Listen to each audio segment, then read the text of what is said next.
Jésus qui vint effacer nos péchés. Matthieu 3, versets 13 à 17. Alors Jésus vint de la Galilée au Jourdain vers Jean pour être baptisé par lui. Mais Jean s'y opposait en disant « C'est moi qui ai besoin d'être baptisé par toi et tu viens à moi. » Jésus lui répondit « Laisse faire maintenant car il est convenable que nous accomplissions ainsi tout ce qui est juste. » Et Jean ne lui résista plus. Dès que Jésus eut été baptisé, il sortit de l'eau. Et voici les cieux s'ouvrirent et il vit l'Esprit de Dieu descendre comme une colombe et venir sur lui. Et voici une voix fit entendre des cieux ces paroles. Celui-ci est mon Fils bien-aimé, en qui j'ai mis toute mon affection. Même si les chrétiens d'aujourd'hui professent croire en Jésus comme leur sauveur, beaucoup ne savent pas que Jésus est le Seigneur qui nous a délivrés de nos péchés par l'évangile de l'eau et de l'Esprit. Il est donc nécessaire de leur prouver, par cet évangile de l'eau et de l'Esprit, que Jésus est effectivement leur sauveur. Comme tous sont nés pécheurs, pour être lavés de leurs péchés, tous doivent croire en l'évangile de l'eau et de l'Esprit. En d'autres termes, pour naître de nouveau, ils doivent croire en l'évangile de l'eau et de l'Esprit et c'est seulement quand ils croiront ainsi qu'ils pourront rencontrer le Seigneur. Que nous puissions ou non recevoir la rémission de nos péchés et naître de nouveau dépend du fait que nous connaissions et croyions Jésus correctement. Pour nous, la clé majeure pour atteindre la vérité de la rémission du péché, c'est connaître et croire qui le Seigneur est et ce que le Seigneur a fait. Quand Jésus demanda à ses disciples « Qui dites-vous que je suis ?», Pierre répondit en disant « Tu es le Christ, le Fils de Dieu vivant ». Le fait que Pierre ait ainsi confessé sa vraie foi venait du fait qu'il était conduit et enseigné par Dieu le Père pour arriver à cette compréhension. Maintenant, nous devons aussi atteindre la bonne compréhension de l'évangile de l'eau et de l'Esprit, et comme Pierre, nous devons pouvoir faire la vraie confession de foi à notre Seigneur. Ce que nous devons tous saisir, c'est le besoin de reconnaître et croire que le baptême de Jésus et son sang versé à la croix étaient exactement le sacrifice que notre Seigneur a fait pour prendre nos péchés et être condamnés. Quand nous croyons ainsi, nous pouvons être pleinement délivrés de tous nos péchés. La parole de Dieu est divisée en deux parties, l'Ancien et le Nouveau Testament. Le Nouveau Testament, c'est l'accomplissement des prophéties promises dans l'Ancien Testament, et c'est aussi le recueil de l'annonce prophétique du nouveau monde à venir que le Seigneur a promis à ses disciples. Ce nouveau monde sera bientôt accompli pour nous par Jésus-Christ. L'Ancien Testament, c'est aussi la vraie parole de Dieu, qui contient la prophétie du salut de l'humanité, disant que le Fils de Dieu viendrait sur cette terre et, tout comme on imposait les mains à l'offrande sacrificielle de l'Ancien Testament et qu'on versait son sang, il prendrait sur lui tous les péchés du monde une fois pour toutes en étant baptisé par Jean-Baptiste, verserait son sang en mourant à la croix et sauverait donc tous les pécheurs du monde de leurs péchés.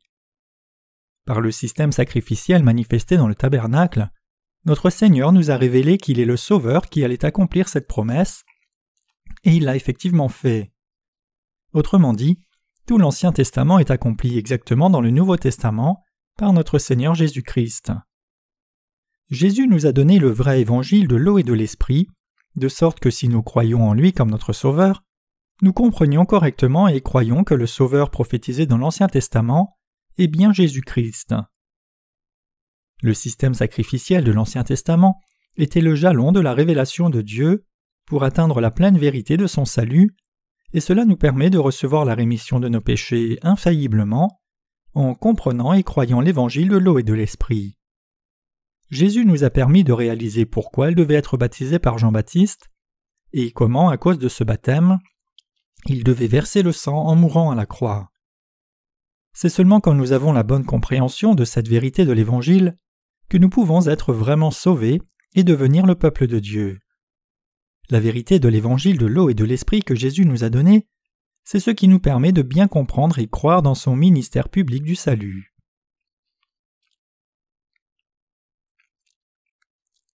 Voici le ministère de l'eau et de l'Esprit que Jésus a accompli quand il est venu sur cette terre. La parole centrale du Nouveau Testament est la suivante. Venant dans ce monde, Jésus a pris sur lui tous les péchés du monde par le baptême qu'il a reçu de Jean-Baptiste, et il a ainsi payé le salaire du péché par son sang. La vie et la mort de votre âme dépendent du fait que vous compreniez et croyez correctement ou non cet évangile de l'eau et de l'esprit. Et en fait, les 39 livres de l'Ancien Testament et les 27 livres du Nouveau Testament décrivent en détail cette vérité pivot de l'évangile de l'eau et de l'esprit. L'animal sacrificiel qui était offert dans le tabernacle de l'Ancien Testament pour les péchés du peuple d'Israël pouvait effacer leurs péchés parce qu'ils avaient mis leurs mains sur sa tête et offert son sang et sa chair à Dieu. C'est seulement en ayant une compréhension comparative de ce système sacrificiel de l'Ancien Testament et du baptême et du sang de Jésus dans le Nouveau Testament que nous pouvons aussi comprendre la rémission du péché et y croire. En d'autres termes, tout comme l'animal sacrificiel avait pris les iniquités des pécheurs par l'imposition des mains, c'est en étant baptisé par Jean-Baptiste que Jésus a pu prendre nos péchés du monde et verser son sang en mourant à la croix. Même si nous ne connaissons pas tous les détails de la Bible, quand nous avons la compréhension claire et concrète du baptême et du sang de Jésus dans le Nouveau Testament, comparé au système sacrificiel de l'Ancien Testament, nous pouvons recevoir la rémission du péché par la foi. Nous devons croire dans l'évangile de l'eau et de l'esprit pour recevoir la rémission du péché donné par Dieu. Jésus écrivit l'évangile de l'eau et de l'esprit qui peut effacer tous nos péchés comme la parole écrite de Dieu. Aux croyants dans l'évangile de l'eau et de l'esprit, il a confié la prêtrise, de sorte que quiconque sur terre efface ses péchés par la foi. Dans l'Ancien Testament, la prêtrise n'appartenait qu'aux descendants de Lévi. C'est à ces descendants de Lévi qu'était donné le devoir d'intercession, qui effaçait les péchés des Israélites et accomplissait l'amour juste de Dieu. Ainsi, nous croyants en l'évangile de l'eau et de l'esprit devons comprendre le système sacrificiel de l'Ancien Testament et donc atteindre une compréhension plus profonde du baptême de Jésus et de sa crucifixion pour accomplir cette prêtrise correctement devant Dieu dans ce temps du Nouveau Testament. Cela fait maintenant 2005 ans que Jésus est né sur cette terre. Ce Jésus est venu sur cette terre comme le Sauveur, et en recevant le baptême de Jean-Baptiste et étant crucifié pour verser son sang, il a effacé tous nos péchés éternellement. Donc, c'est très approprié que le jour de la naissance de Jésus devienne le point de repère de la table chronologique de l'histoire du monde. Cela symbolise le fait que le commencement de toute chose est en Jésus-Christ, car tant que nous sommes concernés, Jésus-Christ est Dieu lui-même par qui cet univers a été créé, et il est le Sauveur qui a effacé tous nos péchés par l'eau et le sang. Il se tient aussi au centre de l'histoire de l'univers.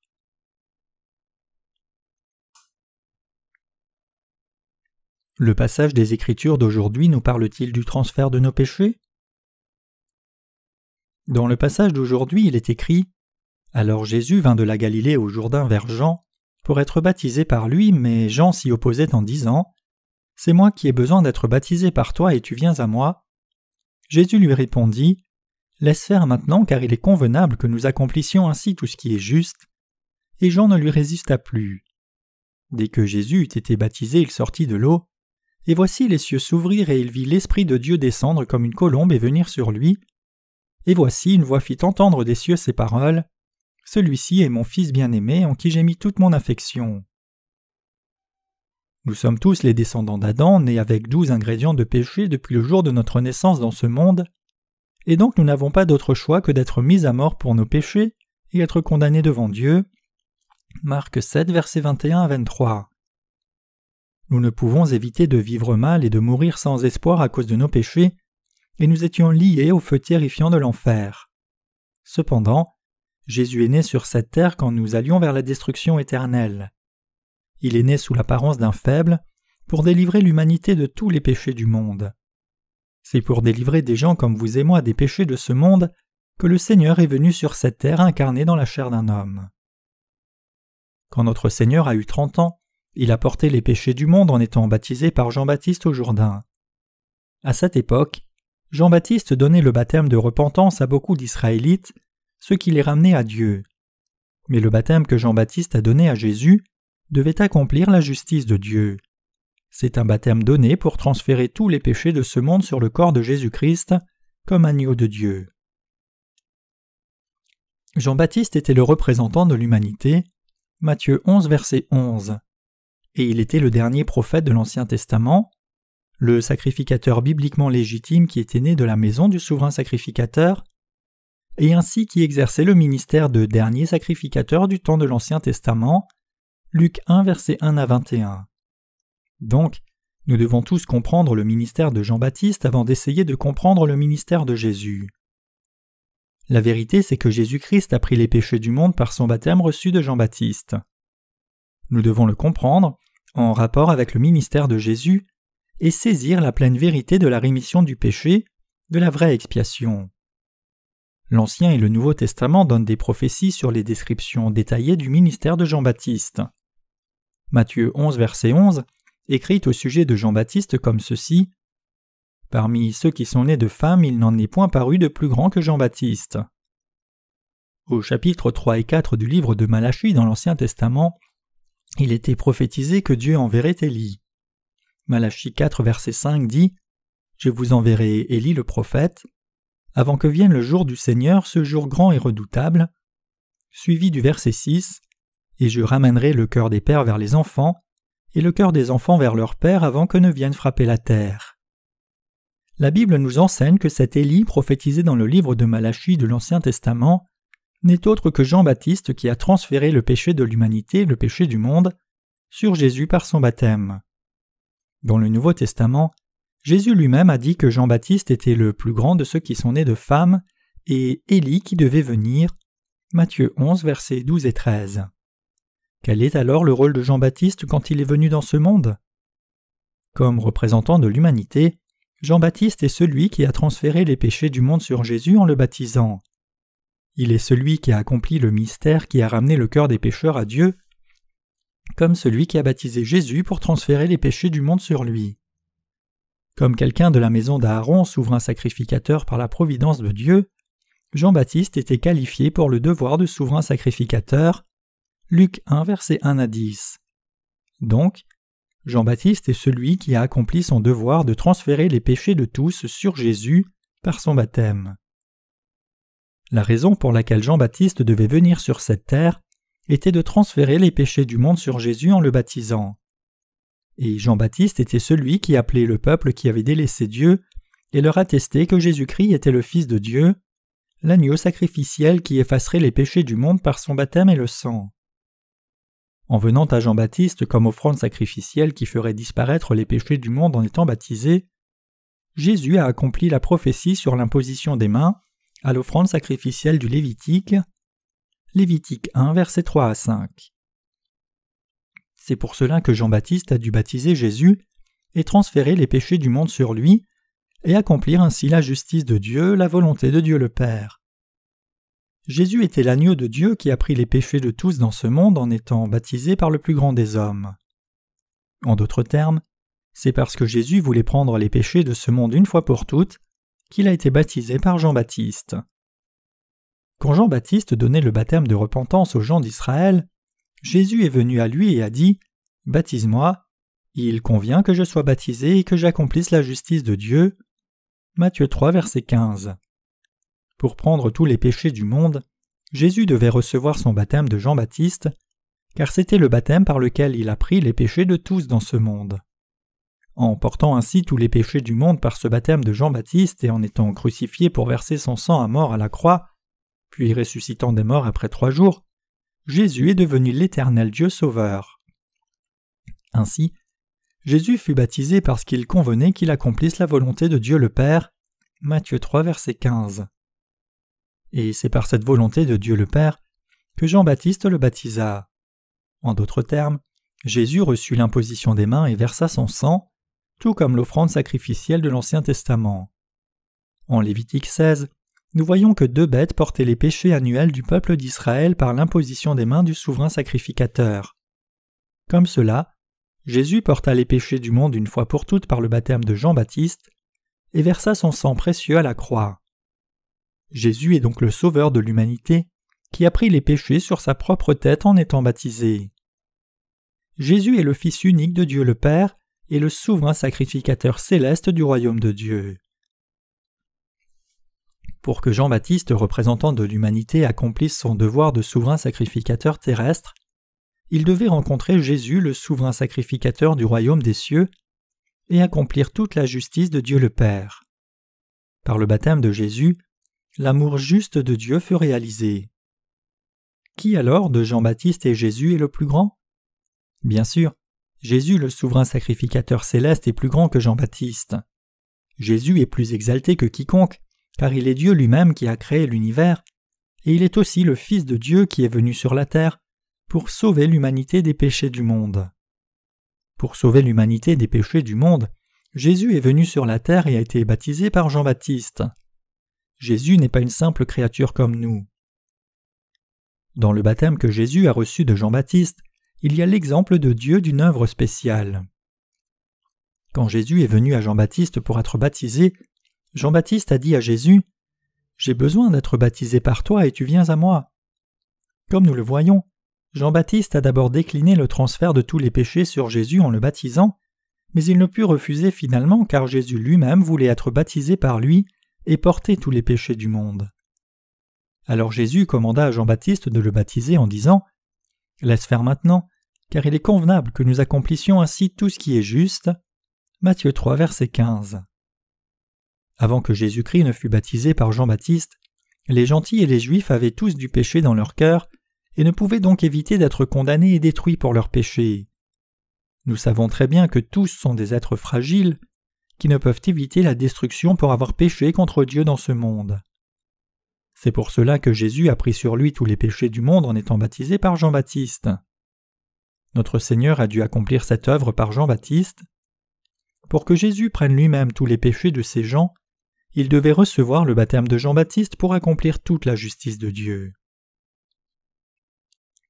Laisse faire maintenant, car il est convenable que nous accomplissions ainsi tout ce qui est juste. Matthieu 3, verset 15. Ici, tout ce qui est juste, c'est passan dikaiosounen en grec. Ce mot dikaiosounen signifie l'état juste, justice ou équité.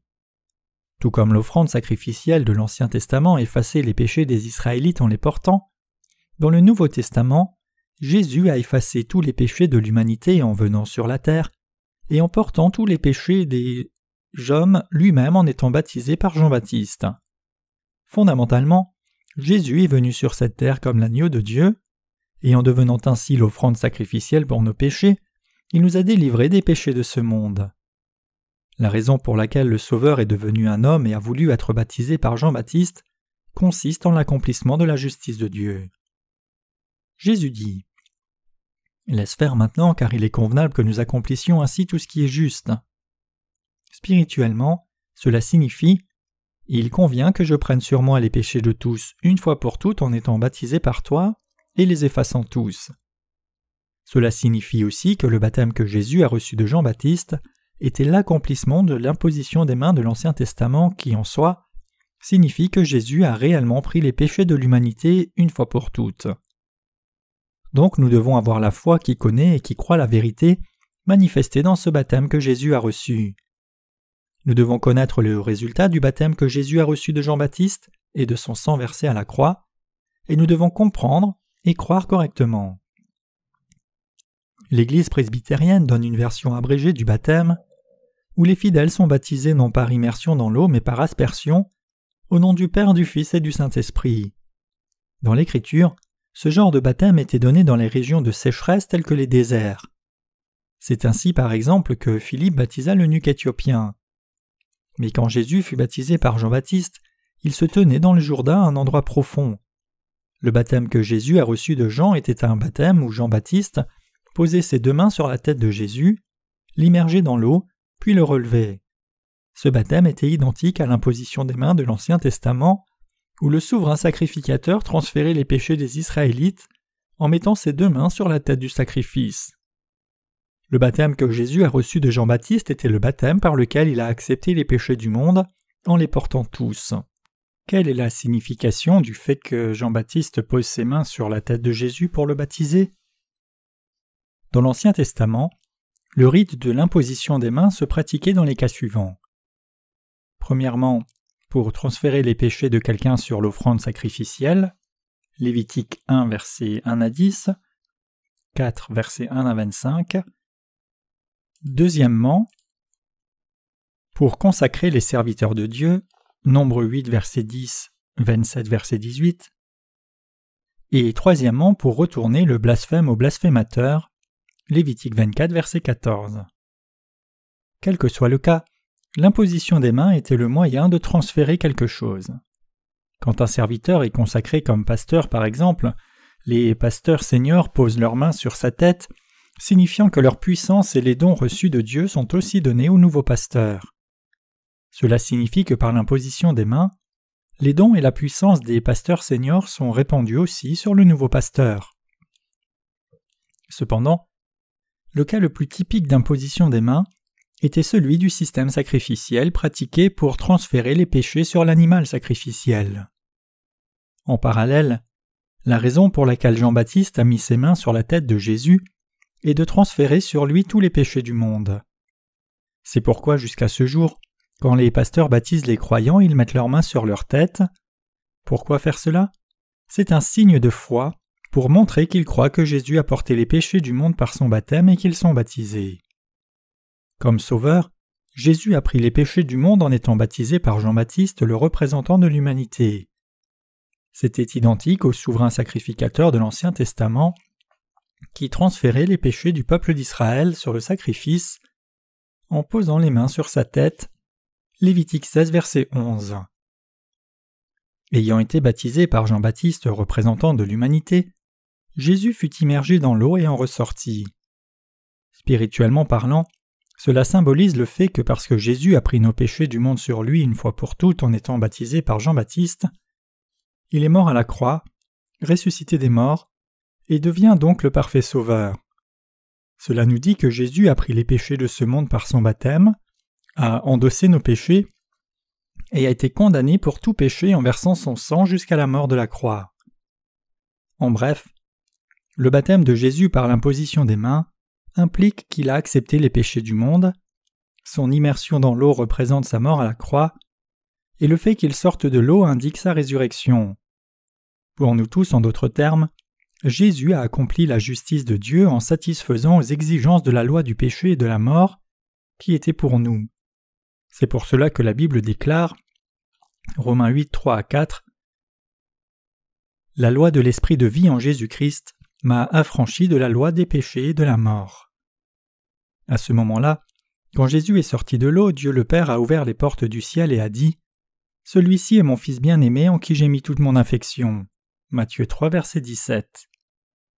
Dieu avait planifié d'effacer tous les péchés de l'humanité par son Fils avant la création. Et cette œuvre fut accomplie par son Fils en venant sur terre, prenant les péchés de l'humanité en étant baptisé par Jean-Baptiste, versant son sang à la croix à mort, et délivrant ainsi parfaitement les croyants du péché. En étant baptisé et versant son sang, notre Seigneur a accompli toute la volonté de Dieu une fois pour toutes. Donc, quand Jésus a obéi à la volonté du Père en prenant sur lui tous les péchés de l'humanité par son baptême, Dieu le Père a été satisfait de son Fils Jésus et a dit « Celui qui a fait cela, c'est mon Fils bien-aimé, celui en qui j'ai mis toute mon affection et qui me satisfait. » C'est pour cela que les chrétiens doivent croire au baptême que Jésus a reçu de Jean-Baptiste, tout comme au sang que Jésus a versé sur la croix comme condamnation pour nos péchés. C'est pour cela que Dieu le Père a ouvert les portes des cieux et a dit que celui qui venait d'être baptisé, c'était son Fils, en qui il avait mis toute son affection. Voici l'agneau de Dieu qui ôte le péché du monde. En regardant maintenant Jean 1, 29, vous et moi devons comprendre la preuve qui montre que Jésus a pris les péchés du monde une fois pour toutes en étant baptisé par Jean-Baptiste, et nous devons croire cela de tout cœur. Jean-Baptiste, voyant Jésus qu'il avait baptisé venir vers lui le lendemain de son baptême, a témoigné « Voici l'agneau de Dieu qui ôte le péché du monde. » Autrement dit, Jean-Baptiste attesta « Aucun autre que Jésus n'est le vrai sauveur de l'humanité, le sauveur qui a accepté tous les péchés par son baptême et qui va verser son sang pour cela. » Le lendemain, voyant Jésus, Jean-Baptiste attesta encore « Voici l'agneau de Dieu. » Parce que Jésus avait déjà été baptisé par Jean-Baptiste et qu'il avait maintenant pris les péchés du monde, il devait être crucifié et verser son sang. C'est pour cela que Jean-Baptiste a dit « Voici l'agneau de Dieu qui ôte le péché du monde. » Nous devons comprendre le sens de la phrase « le péché du monde » et décider de croire la vérité de son baptême ou non. quelle est la bonne compréhension des péchés de ce monde? Beaucoup de gens pensent généralement que le monde ici, temporellement, désigne leur propre petit monde, c'est-à-dire ce qu'ils ont connu depuis leur naissance et jusqu'à présent. Mais la bonne compréhension des péchés du monde nécessite que nous considérions le monde ici comme tout le temps qui passe depuis le commencement de cet univers et jusqu'à sa fin. On m'a dit qu'une espèce d'éphémère ne peut vivre qu'1 jour tout au plus. Pour ces insectes, vivre 12 heures signifie vivre la moitié de leur vie. S'ils durent un peu plus longtemps, ils voient déjà leur fin, et s'ils vivent les 24 heures, ils auront vécu toute leur vie. Naturellement, le concept de demain n'a pas de sens pour eux. Aussi, puisque nous ne vivons que 70 à 80 ans, nous n'avons pas une claire compréhension des concepts tels que l'éternité ou l'infini. Cependant, notre Seigneur, le Dieu Tout-Puissant, nous dit « Le monde, c'est le temps depuis le commencement de l'univers et jusqu'au jour où il s'arrêtera. » En d'autres termes, notre concept du temps est entièrement différent du concept temporel du monde dont Dieu parle ici. Le temps du monde dont notre Seigneur parle est largement plus grand que notre conception. Notre foi doit être basée sur la parole de Dieu, c'est-à-dire que nous devons croire dans l'évangile de l'eau et de l'esprit qui est inscrit dans la parole de Dieu. Donc, quand nous considérons ce que Jean-Baptiste a dit, l'agneau de Dieu qui ôte le péché du monde, ou ce que notre Seigneur lui-même a dit, car il est convenable que nous accomplissions ainsi tout ce qui est juste, nous devons comprendre que cela signifie que Jésus a pris les péchés de tous les êtres humains par son baptême, les a portés à la croix, et nous devons croire cela dans nos cœurs. Quand Jésus a-t-il porté les péchés du monde? Jésus a pris les péchés du monde une fois pour toutes, quand il a assumé tous les péchés en étant baptisé au Jourdain par Jean-Baptiste. La phrase « car ainsi » ici donne « outos gar » en grec, qui signifie de cette façon « approprié » ou « il n'y a pas d'autre moyen que ceci ». Ce mot montre que Jésus a irréversiblement pris les péchés de l'humanité sur lui par le baptême qu'il a reçu de Jean-Baptiste. En d'autres termes, Jésus a pu porter les péchés du monde seulement quand il a été baptisé par Jean-Baptiste, sans faute. Nous devons donc comprendre le baptême de Jésus et son sang versé comme étant la rémission de nos péchés et croire ainsi. Par cette méthode de transfert des péchés du monde sur Jésus, où Jean-Baptiste a posé ses mains sur la tête de Jésus, Jésus a pris les péchés du monde une fois pour toutes, a versé son sang, et a donc accompli notre expiation à la perfection. C'était le but du baptême de Jésus. Nous comprenons que dans l'Ancien Testament, l'imposition des mains à l'offrande sacrificielle et son sang signifiait l'expiation des Israélites. De la même façon, nous devons croire que par son baptême, Jésus a effacé les péchés de tous en prenant les péchés du monde et que nous avons été sanctifiés par l'offrande du corps de Jésus-Christ, une fois pour toutes. Hébreux 10, verset 10. Le mot baptême, baptisma en grec, signifie être immergé. Donc, baptiser signifie littéralement immerger ou submerger sous l'eau.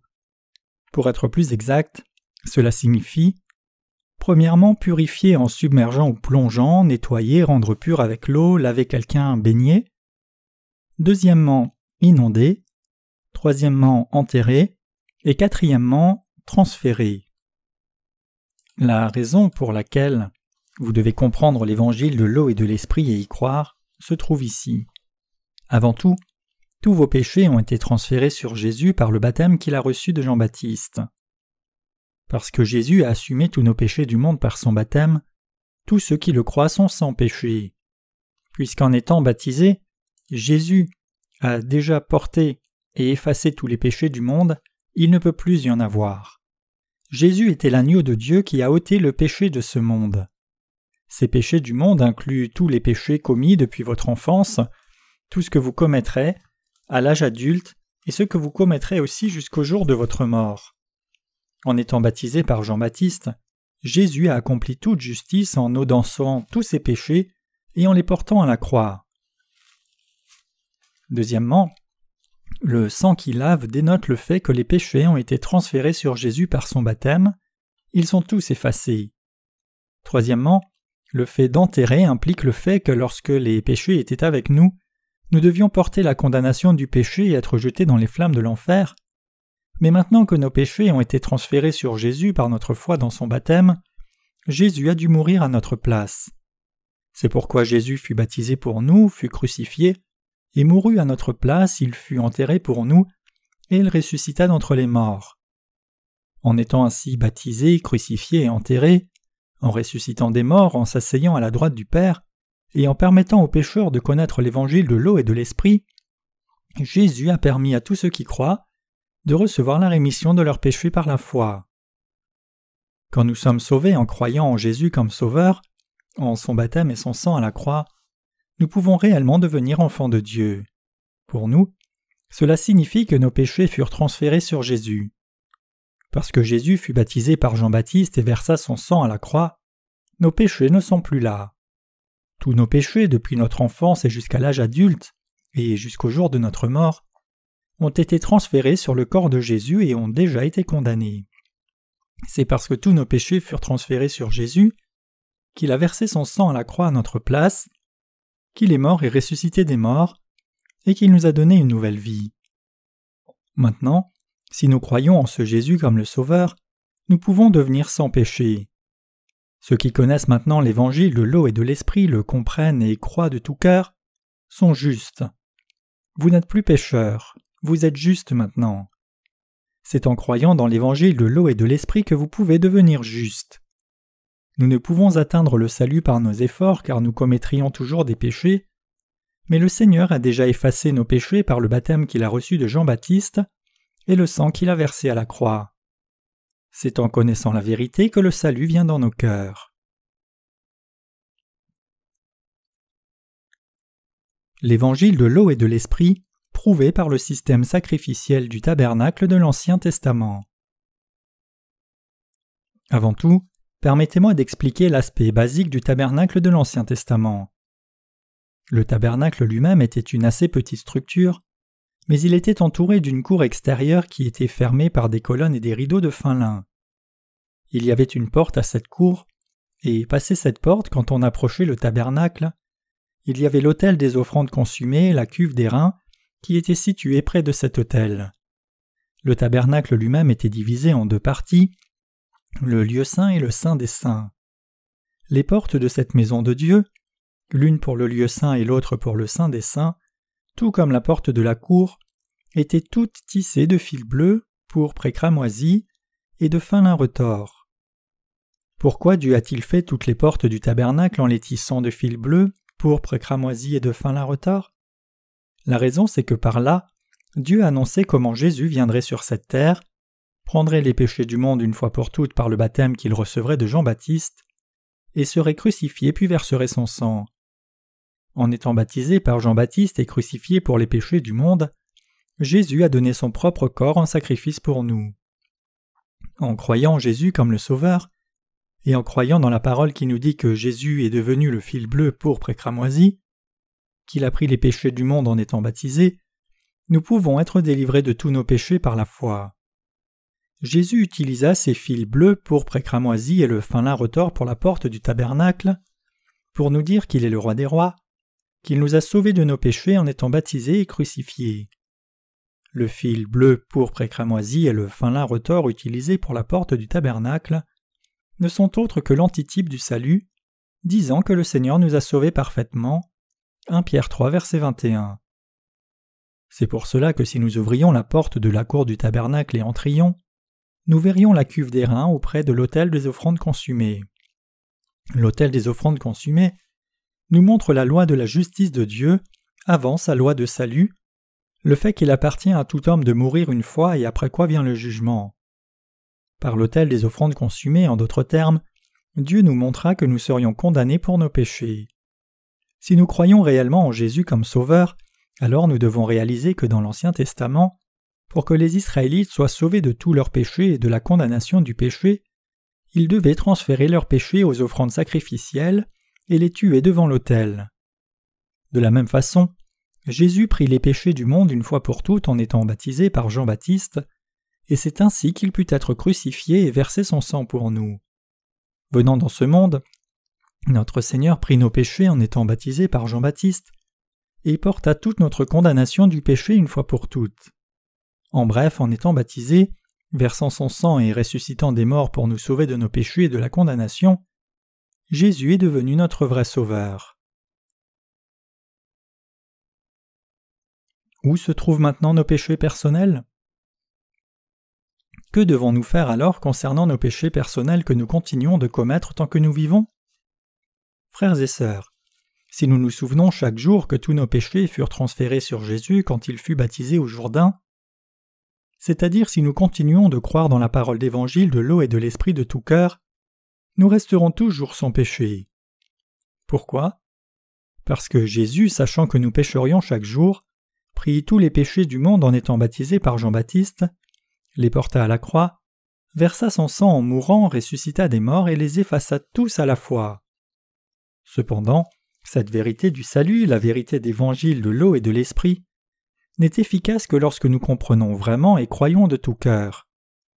Nous pouvons être parfaitement sans péché en nous souvenant et en croyant que tous nos péchés furent transférés sur Jésus et effacés.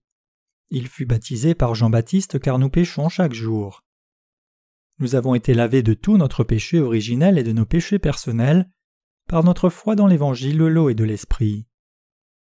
Chers chrétiens, si vous voulez être remis de tous vos péchés, vous devez comprendre et croire que tous vos péchés furent transférés sur Jésus quand il fut baptisé. Et vous devez toujours ruminer la parole du vrai Évangile, spécialement quand vous commettez des péchés. C'est alors seulement que vos cœurs peuvent être purifiés, et c'est alors seulement que vous pouvez être qualifiés pour servir les œuvres justes de Dieu. L'Évangile de l'eau et de l'Esprit nous dit que nos péchés furent transférés sur Jésus quand il fut baptisé par Jean-Baptiste et qu'il fut condamné pour eux à la croix. C'est par l'Évangile de l'eau et de l'Esprit que la Bible nous parle de la rémission du péché. Chacun de nous doit considérer et croire la parole de Dieu comme la vérité. Si vous croyez dans l'Évangile de l'eau et de l'Esprit, alors c'est impossible que vous ayez du péché. Si nous croyons réellement en Jésus-Christ comme le Sauveur, alors nous sommes le peuple de foi qui croit que Jésus a pris sur lui tous les péchés du monde, quels qu'ils soient, par le baptême qu'il a reçu de Jean-Baptiste. Le baptême que Jésus a reçu de Jean-Baptiste a rendu quiconque sans péché, tout comme le livre de Romains nous dit « Comme par la désobéissance d'un seul homme le péché est entré dans le monde, par l'obéissance d'un homme, beaucoup seront justifiés. » Romains 5, verset 19. Comme nous vivons dans ce monde, nous péchons chaque jour. Vos péchés ont-ils tous déjà été transférés sur Jésus ? Vos péchés ont déjà été transférés sur Jésus il y a longtemps, il y a plus de 2000 ans. Les péchés que nous allons commettre par faiblesse dans le futur ont-ils aussi été transférés sur Jésus et a-t-il été condamné pour cela aussi ? Oui, c'est vrai. Cela signifie-t-il que nous pouvons commettre toutes sortes de péchés à notre aise ? Ce n'est pas le cas. Même ceux qui sont nés de nouveau en croyant dans l'Évangile de l'eau et de l'Esprit sont, bien sûr, liés à continuer de pécher à cause de leur faiblesse. Cependant, ils peuvent garder leur cœur pur tout le temps en ruminant le vrai Évangile de l'eau et de l'Esprit. Les gens pêchent plus par faiblesse que par un acte volontaire. Donc, quand les croyants dans l'Évangile de l'eau et de l'Esprit expérimentent des faiblesses, ils ne peuvent que remercier le Seigneur encore plus en renouvelant leur foi dans son baptême et le sang versé, car le Seigneur a déjà effacé tous leurs péchés par son baptême et le sang à la croix, et fut condamné pour eux. Ils ne sont plus liés par le péché maintenant, mais ils sont plutôt volontaires pour répandre cette vérité aux autres. En le faisant, nos cœurs se réjouissent. Qu'en est-il alors ? Croyez-vous que pour effacer tous nos péchés, Jésus est venu dans le monde, a été baptisé par Jean-Baptiste, a versé son sang à mort puis est ressuscité ensuite ? Oui, nous remercions Jésus qui vint effacer nos péchés parfaitement. Et il les a effectivement fait disparaître complètement, une fois pour toutes. Dans le tabernacle de l'Ancien Testament, en entrant par la porte de la cour et en passant l'autel des offrandes consumées, nous arriverions à la cuve d'airain. Alors que les mesures et limites étaient spécifiées pour tous les autres ustensiles du tabernacle, aucune mesure limitée n'était donnée pour cette cuve d'airain. Spirituellement, cela symbolise le fait qu'en étant baptisé et versant son sang, Jésus a effacé tous nos péchés sans limite quantitative. Ainsi, la cuve d'airain a une efficacité illimitée pour effacer tous nos péchés. Elle a le pouvoir de les effacer tous. Cette cuve était faite d'airain, impliquant que tout péché appelle la condamnation. Mais elle contenait de l'eau pour laver les mains et les pieds des sacrificateurs. cela nous montre que le Seigneur a complètement effacé les péchés du monde en étant baptisé. Quand les sacrificateurs de l'Ancien Testament donnaient des sacrifices à l'autel des offrandes consumées, ils étaient tachés de toutes sortes de choses, du sang des animaux aux cendres, comme ils égorgeaient les offrandes sacrificielles après leur avoir imposé les mains. C'est avec l'eau de la cuve qu'ils se lavaient de ces souillures. Ainsi, cette cuve d'airain représente le baptême de Jésus qui a effacé la souillure du péché. Tous nos péchés personnels que nous commettons dans ce monde ont déjà été effacés par le baptême de Jésus. C'est ce que révèle la cuve d'airain. En croyant cette vérité, nous pouvons être remis de tous nos péchés et toujours vivre avec des consciences pures éternellement. Combien de fois Jésus a-t-il été baptisé par Jean-Baptiste pour prendre les péchés du monde? Une seule fois. En recevant le baptême de Jean-Baptiste une seule fois, Jésus a effacé éternellement tous les péchés du monde. Pourquoi a-t-il été baptisé une seule fois? Parce que Jésus est l'Éternel Fils de Dieu qui avait la puissance de prendre tous les péchés du monde, depuis son commencement et jusqu'à la fin, par son baptême. Comme Jésus dit, « Je suis l'alpha et l'oméga », il est Dieu l'être éternel. Parce que Jésus est le Fils du Dieu vivant éternellement, il a pu accomplir son salut éternel une fois pour toutes. Il vint sur la terre une fois, prit tous les péchés du monde à la fois en étant baptisé une fois, fut crucifié, versa son sang une fois, et lava tous nos péchés une fois pour toutes. Nous devons connaître la vérité de l'évangile de l'eau et de l'esprit et croire en Jésus comme le Sauveur. C'est en étant baptisé une fois que Jésus a effacé les péchés du monde. Vos péchés furent transférés sur Jésus une fois pour toutes quand il fut baptisé. En étant ainsi baptisé, Jésus accomplit toute la justice de Dieu qui efface les péchés du monde. Vous devez réaliser que tous vos péchés furent transférés sur Jésus par son baptême, et vous devez le croire. Vous n'avez rien à perdre en croyant cela. C'est par notre foi dans l'évangile de l'eau et de l'esprit que nous pouvons recevoir la rémission éternelle de nos péchés. Si vous vous trouvez à demander à Jésus de pardonner vos péchés chaque jour, vous devriez savoir que vous n'êtes pas encore né de nouveau, et vous devez comprendre la vérité de l'évangile de l'eau et de l'esprit. Vous devez croire en Jésus comme votre vrai sauveur avant tout, selon cet évangile. Des pasteurs de par le monde qui ont mal compris le baptême de Jésus doivent aussi croire en lui tout à nouveau. Beaucoup de pasteurs n'ont pas la bonne compréhension de l'évangile de l'eau et de l'esprit qui a effacé leurs péchés. Comment alors pensez-vous qu'il leur soit possible d'aider les autres à recevoir la rémission du péché quand eux-mêmes ne l'ont pas reçue? Si, par chance, vous avez prétendu être saint seulement par les œuvres et l'apparence de votre chair, même quand votre cœur restait pécheur, alors vous êtes des religieux hypocrites et les enfants de la destruction. Les gens ne pourront pas recevoir la rémission du péché avec votre aide. Cependant, votre âme peut être libérée de tous vos péchés quand vous discernez la vérité du salut des fausses religions du monde, par la foi qui connaît et croit l'évangile de l'eau et de l'esprit. C'est seulement quand vous comprenez bien l'évangile de l'eau et de l'esprit, la parole de vie de Dieu, et y croyez dans votre cœur que tous vos péchés peuvent être effacés. D'innombrables personnes restent encore inconscientes du fait que les péchés du monde ont été transférés sur Jésus quand il fut baptisé par Jean-Baptiste. Donc, vous-même devez d'abord accepter humblement l'évangile de l'eau et de l'esprit dans vos cœurs en croyant. Jésus dit « Car il est convenable que nous accomplissions ainsi tout ce qui est juste » Matthieu 3, verset 15. Jésus accomplit toute la justice de Dieu quand il fut baptisé. Par ce baptême qu'il reçut, Jésus prit les péchés du monde. Par ce baptême, tous vos péchés aussi ont été pris par Jésus. N'êtes-vous pas les gens de ce monde? Bien sûr que oui. Vos péchés ne sont-ils pas inclus dans les péchés du monde? Bien sûr que oui. Une fois que vous réalisez cela, vous pouvez être délivré par la vérité selon laquelle Jésus a porté tous nos péchés en étant baptisé. Réalisez que vous êtes des pécheurs liés à la condamnation est le tremplin qui vous conduit à réaliser que votre seul sauveur, c'est Jésus-Christ lui-même. Êtes-vous en Christ? Ou vous tenez-vous encore hors de Christ? Vous devez savoir exactement où vous vous tenez. Vous êtes les gens de ce monde. Tous vos péchés ont-ils donc été transférés sur Jésus ou non? Oui. Admettez-vous alors que ces chrétiens qui disent « Seigneur, je suis encore pécheur » ne sont pas des saints nés de nouveau?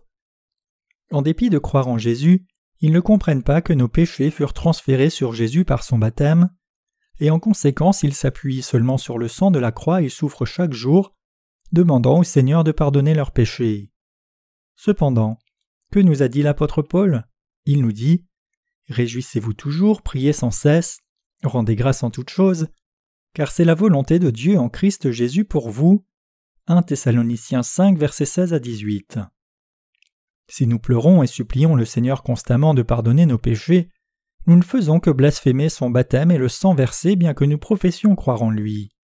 Ce genre de foi n'est qu'une insulte à Jésus. Croyons-nous tous en l'évangile de l'eau et de l'esprit? Jésus fut baptisé par Jean-Baptiste. Tous nos péchés furent transférés sur Jésus une fois pour toutes. Prenant les péchés du monde par son baptême, Jésus versa son sang et mourut sur la croix. Et il ressuscita des morts après 3 jours, puis s'est assis maintenant à la droite du trône de Dieu. Il est important que nous atteignions d'abord la bonne compréhension du fait que Jésus ait pris ou non les péchés du monde, incluant vos péchés, quand il fut baptisé. En comprenant l'évangile de l'eau et de l'esprit et en croyant, nous devons répondre au salut de Dieu. Nous devons répondre à ce que Dieu a fait pour nous en disant « c'est vrai ». Quand la Bible nous dit que le Seigneur a ôté les péchés du monde en étant baptisé, nous devons abandonner nos propres pensées et répondre en croyant dans la parole telle qu'elle est. Si le Seigneur n'avait pas pris nos péchés par son baptême, alors son sang versé à la croix serait vain. Nous devons croire en l'évangile de l'eau et de l'esprit de tout cœur. Le Seigneur a complètement effacé tous vos péchés du monde. La foi et le salut ne dépendent pas de vos propres efforts. Votre salut du péché dépend du fait que vous ayez ou non la foi qui croit dans l'évangile de l'eau et de l'esprit que Jésus nous a donné. Reconnaissez-vous maintenant que l'évangile de l'eau et de l'esprit est le seul vrai évangile, et voulez-vous admettre cette vérité dans votre cœur? Alors vous devez confesser ceci. Seigneur, jusqu'à ce jour je ne savais pas que tu avais pris les péchés du monde une fois pour toutes en étant baptisé. J'avais mal compris et mal cru. Mais je te remercie de m'avoir fait réaliser maintenant que j'avais mal compris ton salut. Maintenant que je comprends et connais la vérité de l'eau et de l'esprit, je le crois et te remercie.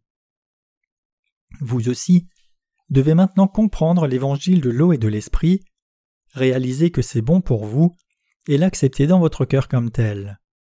Toujours reconnaître le salut dans votre cœur tel qu'il est, c'est la foi, et la foi qui est basée sur la bonne compréhension de Jésus qui vous permet de le recevoir dans votre cœur. Et croire en cette vérité, c'est la voie pour que vous deveniez enfant de Dieu, la foi qui vous remet de vos péchés. Quelle est votre compréhension de l'évangile de l'eau et de l'esprit?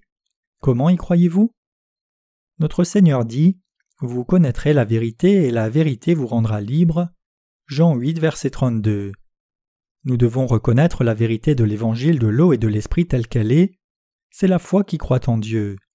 Il nous a sauvés des péchés du monde par son eau et le sang.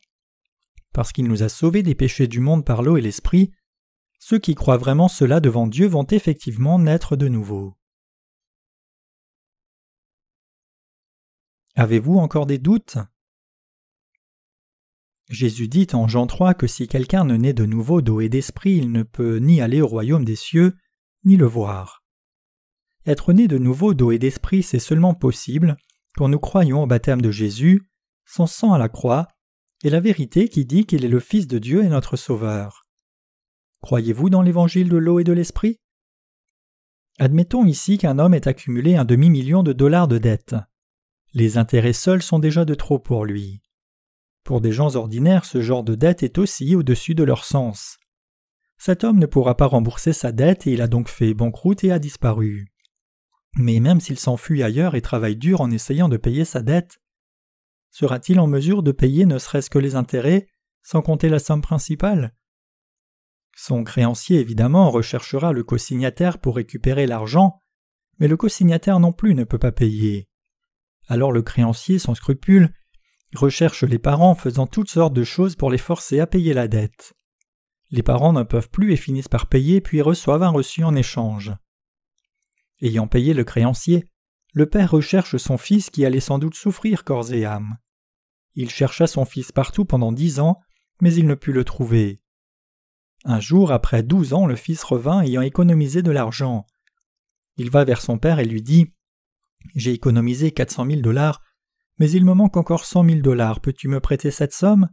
Je resterai avec toi et je travaillerai dur pour te rembourser. » Le père embrasse alors son fils en pleurant et dit « J'ai déjà payé toute ta dette, tu n'as plus à t'inquiéter, comme tu as dû souffrir. » Disant au fils que sa dette était payée, le père lui montre le reçu.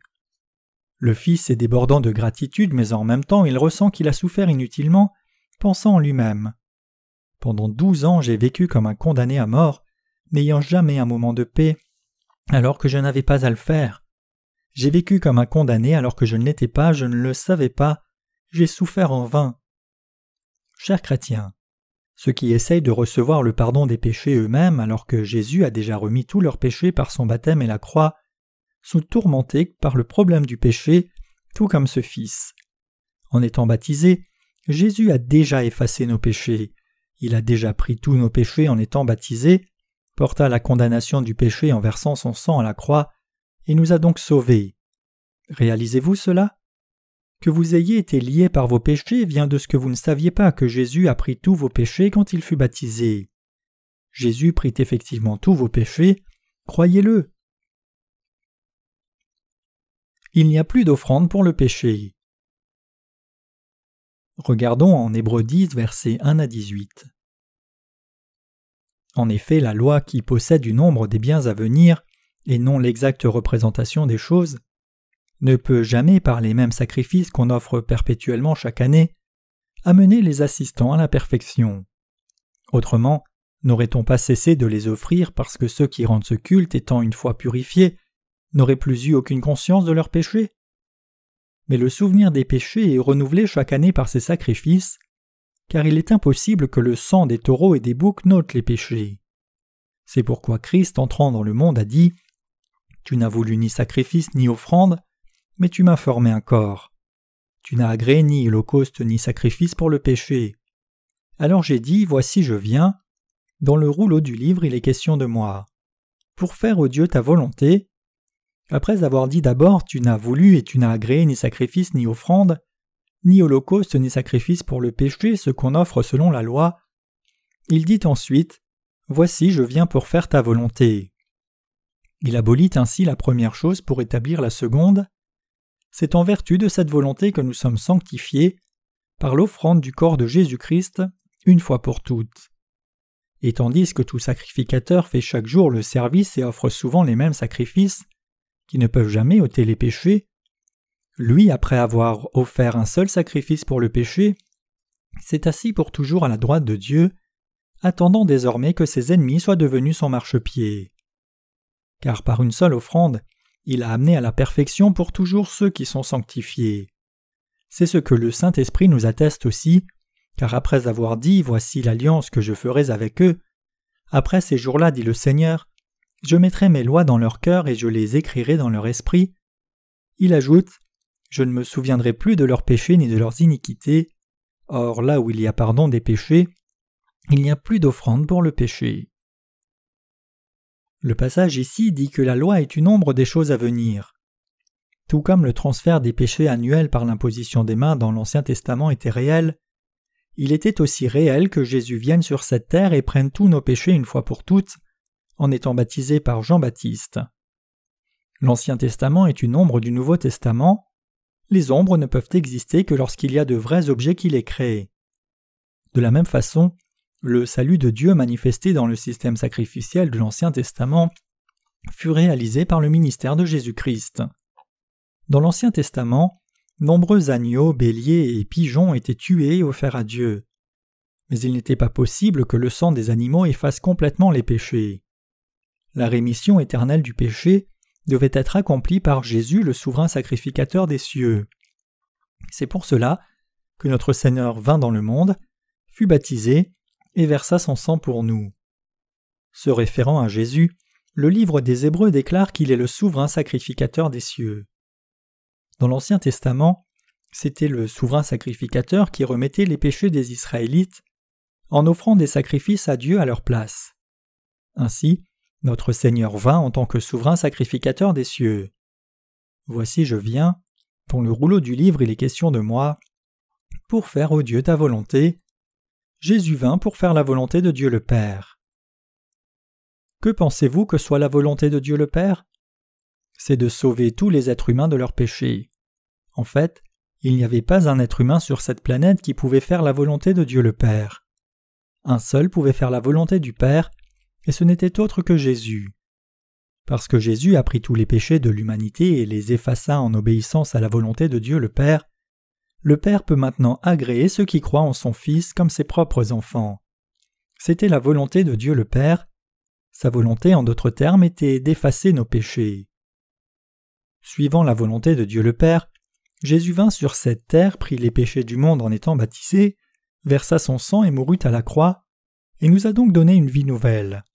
C'est pour cela que notre Seigneur dit en Hébreux 10, verset 9, « Voici, je viens pour faire ta volonté. » Le verset continue et dit, « Il abolit ainsi la première chose pour établir la seconde. » Le système sacrificiel de la loi ne pouvait donner le salut éternel à l'humanité. Donc, Dieu a donné le salut éternel à ceux qui croient en l'évangile de l'eau et de l'esprit, non à la loi.